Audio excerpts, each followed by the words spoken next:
Hello and welcome to this fourth lesson in which we'll lay down how the sketch we'll make for next classes will be. This time what we'll do is get the file ready and we'll basically do a quick sketch of how we want to prepare the character design. As I was saying, what we'll take as a reference is a monster. In my case, I chose a witch. And well, I'm going to remind you the properties of the file.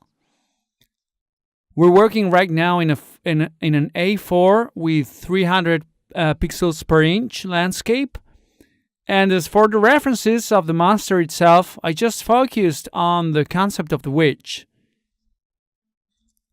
I don't want to do something classic, so I'll focus in those little features I want my character to share with it. Like, for example, the tone of the skin or the color palette of the clothes, etc. We'll have to consider that the drawing style we'll use is less realistic than usual because the shapes we'll create have to be made considering in the future we'll dress them in a specific way and they have to present some curves, so to speak, or some kind of fitting that allows for the tabs to be adapted to that shape.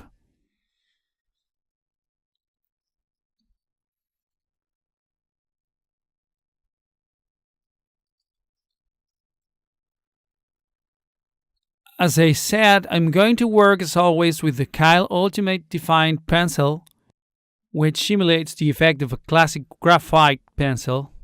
And as you can see in the screen, I'm making the sketch which I had quite clear from the beginning.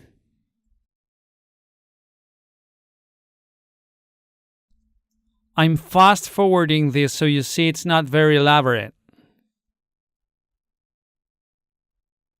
And as you see, it's quite simple.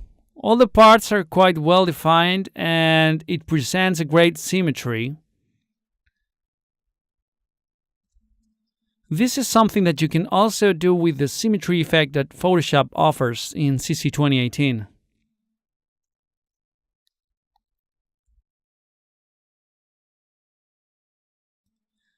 I'm going to slow down on this part so you can see all the details that you missed. As you see, we've started from a quite simple vase. What we're doing now are the legs, which I'll change later on because they don't match.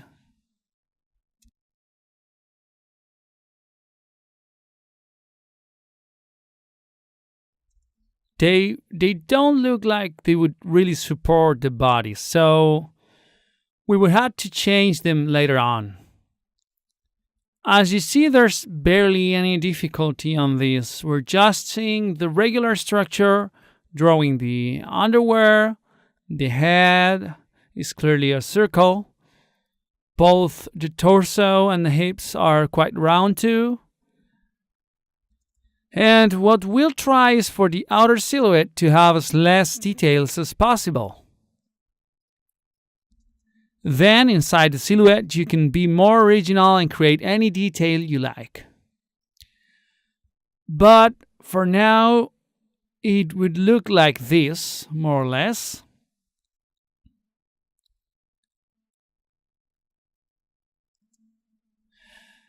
Well, I know I'll be saying this throughout the course, but if you have any question or doubt, or you want me to give you any advice, you can leave your question in the forum, and I'll be delighted to answer it. So it's basically a very simple sketch with no difficulty whatsoever. As I said previously, I'm working with this brush most of the time I want to make my sketches and such. But you can work with the brush you feel most comfortable with because changing it could create some kind of insecurity, seeing things don't work out in the first try. For that you have to be very patient and you have to bear in mind that practice makes perfect or something like that.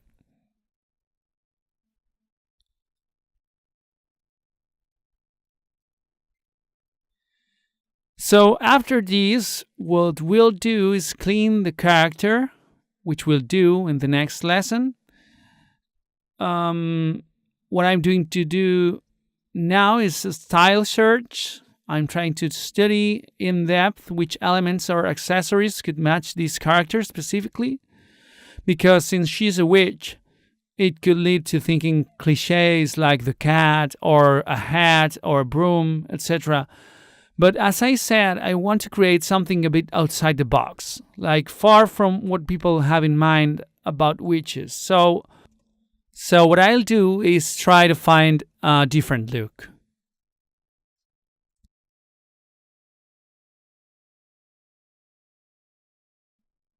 And well, basically, we have our main sketch. In this case, I hid her hands because it makes it easier to create the clothes. Because at some point, you could decide based on the clothing, the position of the hands. So having them hidden in the base drawing simplifies changing poses.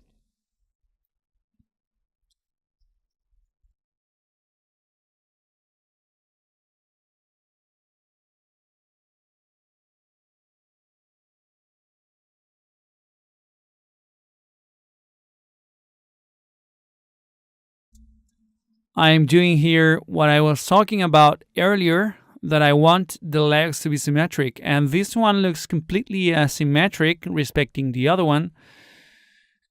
And since I want the drawing to be quite clean, I'd rather make them symmetrical. So what I did was I copied and pasted it, and then I adapted it a bit more to the rest of the drawing.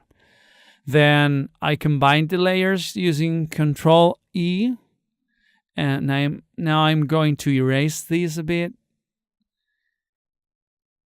And this would be pretty much the base of the drawing.